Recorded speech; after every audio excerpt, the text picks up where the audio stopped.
요셉이 당한 억울한 감옥살이를 그대로 요셉의 형들이 경험하고 있는 모습을 여러분이 보았을 거예요. 이것은 바로 우리 예수님이 이 땅에 와서 겪어내었던 고난의 삶을 저와 여러분도 똑같이 그런 삶을 그대로 보여주고 있다는 거예요.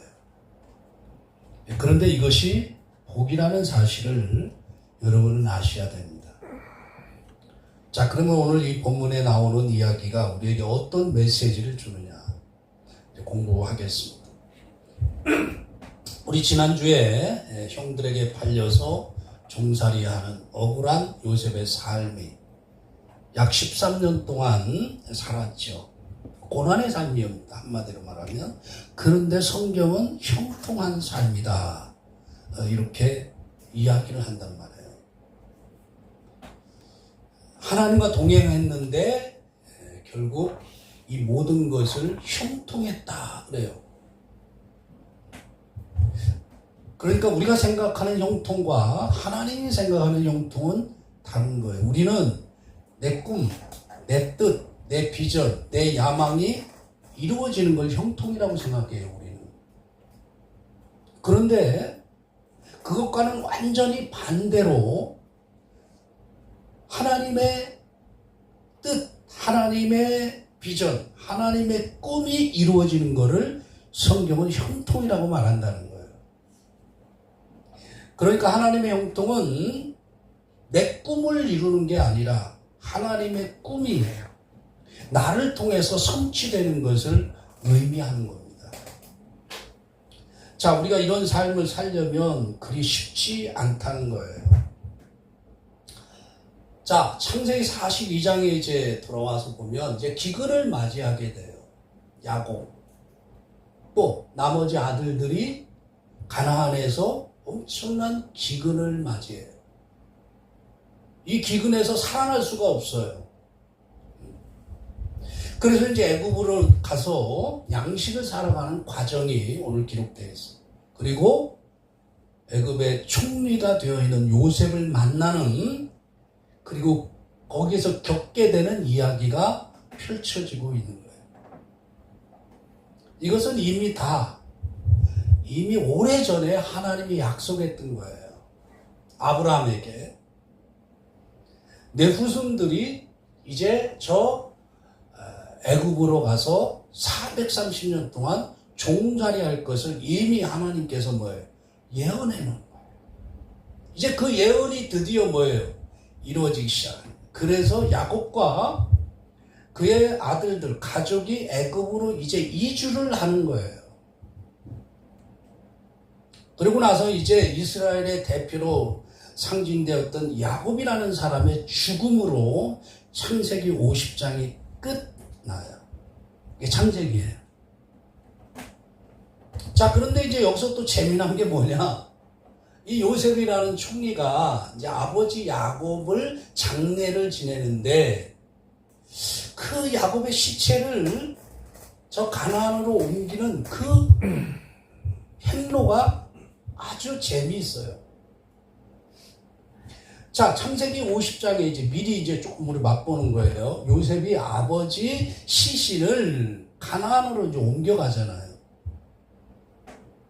그런데 이제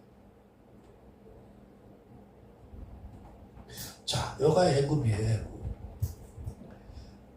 가나안으로 옮겨가면은 시체를 이렇게 해가지고 옮겨서 가나안으로 간단 말이에요. 요단 동편으로 가서 여기서 곡을 하고 요단을 건너서 가나안으로 들어가는 여정을 택해요. 자, 보세요. 여기 애굽이에요, 애굽. 여기 가나안이에요. 그러면 여기서 그냥 올라가면 돼요, 서쪽. 근데 왜 뺑 돌아서 다시 요단 동편 끝에 요단강을 건너서 가나안으로 들어가냐 이거예요. 굳이 왜 이런 행로를 택하느냐 이 말이에요. 이것은 한마디로 말하면 야곱의 인생이 어떤 것인가를 보여주는 거예요. 나중에 이제 430년 후에 자, 애굽에서 이스라엘이 탈출을 하죠. 나와가지고 어디에요? 똑같은 요 과정을 그대로 밟아요. 야곱이 죽어가지고 이제 가나안에 이렇게 죽어 시체가 들어가는 그 코스를 그대로 밟아가는 거예요. 그러니까 결국 야곱이라는 건 뭐예요? 이스라엘을 그대로 담고 있는 거예요. 담고 있는 거예요. 그래서 147년이라는 하나님과 동행하면서 이스라엘이라는 사람으로 완성되어 가다가 결국 하나님 나라인 가나안에 입성하는 야곱의 생사의 과정을 성경이 이렇게 보여주는 거예요. 애굽이라는 이 세상에 나와서 홍해를 건너서 가나안이라는 하나님 나라로 입성하게 되는 저와 여러분의 모습을 상징적으로 예시하고 있는 거예요. 우리도 똑같아요. 그래서 창세기 50장 2절에 보면 야곱의 이름을 이스라엘로 이제 표기해요. 이스라엘. 그러니까 야곱의 이 인생 속에서 우리 자신의 인생을 우리가 찾고 발견해야 되는 거예요. 자, 그러면 이제 오늘 본문으로 다시 돌아와서, 자, 야곱은 복을 받은 사람이라고 그러죠? 엄청난 복을 받은 사람이에요, 야곱. 자, 그런데 그런 야곱에게 뭐가 찾아와요? 엄청난 기근이 찾아왔다는 거예요. 아니, 왜 하나님은 이렇게 복을 받은 야곱의 인생에 기근을 허락할까? 여러분은 어떻게 이해합니까, 이걸? 우리 다 복 받은 사람이에요. 저와 여러분도 다. 근데 우리 인생에서 어려움이 와요. 기근이 온단 말이에요. 여러 가지. 왜 그걸 허락할까요? 뿐만 아니라 여기서 잘 보세요.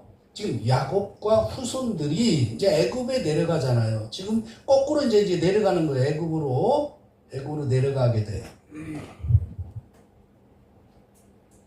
자, 애굽으로 내려가기 위해서 하나님이 어떻게 해요? 기근을 동원해. 기근. 만약에 가나안 땅에 풍요가 넘쳤으면 애굽에 갈 이유가 없어요.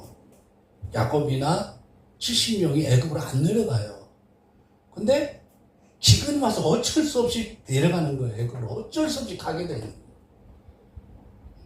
그러니까 이 이스라엘이라는 이 하나님의 택한 이 백성들 때문에 다른 나라도 뭐예요? 기근에 빠지는 거예요. 기근에. 가나안만 기근이 있는 게 아니라 온 도시 애굽뿐만 아니라 주변의 나라가 전부 기근에 시달려요. 그러니까 야곱에게 내린 기근에다가 다른 사람들도 덩달아서 기근에 빠져가는 거예요. 참 기가 막히죠. 자, 우리는 로마서 9장 13절에서 이미 배웠죠. 하나님께서 야곱을 어머니 뱃속에서부터 이미 나는 야곱을 사랑했다라는 말을 공부했어요. 또 히브리서에 가보면 야곱이라는 믿음의 사람, 믿고 살았던 야곱에 대한 이야기도 나와요.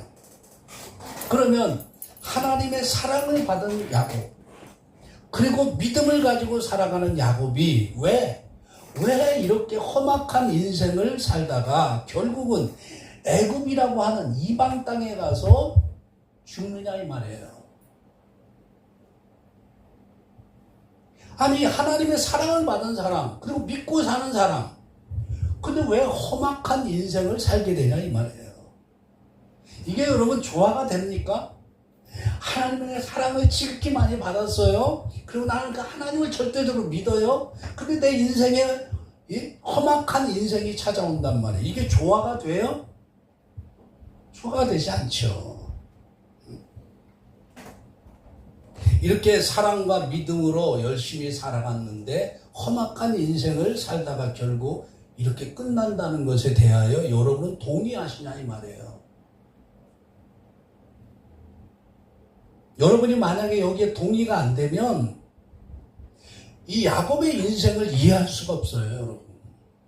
뿐만 아니라 여러분에게 닥치고 있는 현실과 삶에 동의를 할 수가 없는 거예요. 이게 동의 안 되면 여러분은 항상 하나님 앞에 원망하고